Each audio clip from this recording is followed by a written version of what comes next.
Good morning, good afternoon, and good evening, people. Welcome to the Empire State of Mind on August 8th, 2024. I am Ryan Smith. Let's take a look at the Yanks game last night. Luis Gil on the mound for the Yanks gets into a little trouble in the first. Has to have a visit to the mound after throwing 31 pitches in the first inning. And after much to do, he gets the last batter to fly out to left field, where Verdugo snags it, and we go to the bottom. First, leading off the game, speaking of Verdugo, there he goes with a ground rule double, bounces right off the warning track, takes a short hop into left center.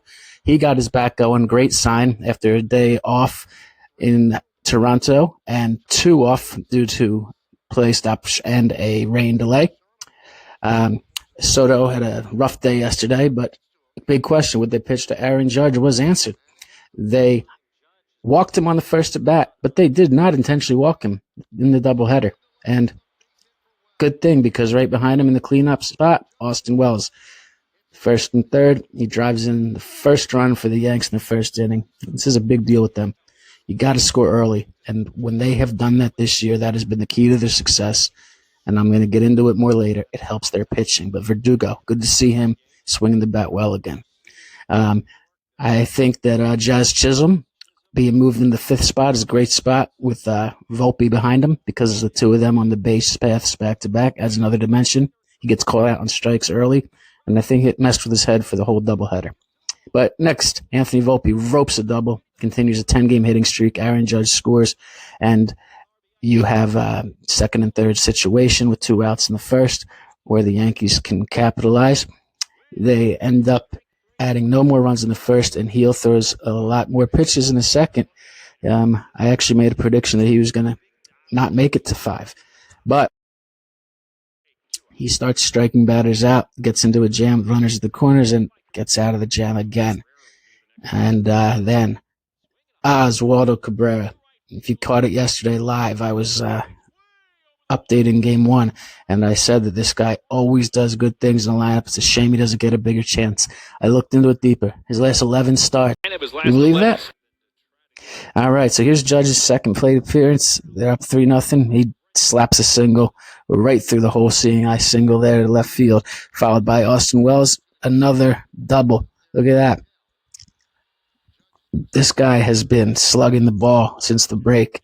Chisholm gets up again and strikes out. This would be a theme throughout the day, but he did have a positive contribution. Grisham comes in, second, third, no outs. The Yanks can't get any runs home. So the score stays at 3-zip.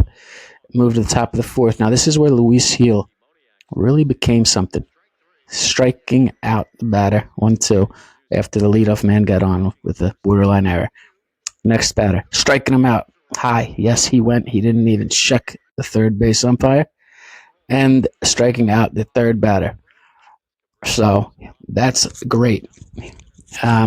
Here is Oswaldo Cabrera's second at bat. That was the shortstop who ranged over to make that catch. Can you believe that? But Cabrera, more good contact. Speaking of good contact, look who it is. Ben Rice scoring after walking. He's scoring on a double by Verdugo. Judge with runner on third, drives him in, and Judge picks up another RBI, ups his batting average to 324. He's now 3rd in the AL in batting average. And Verdugo, great to see him come back strong. There is the 100th pitch by Gil, strikeout in the 5th inning. Look at this nice slider, nice movement away from the right-handed batter. Look at that tail away. Usually it even moves more. There you go, strikeout. I'm sorry. Last out of the 5th inning, he throws 106 pitches.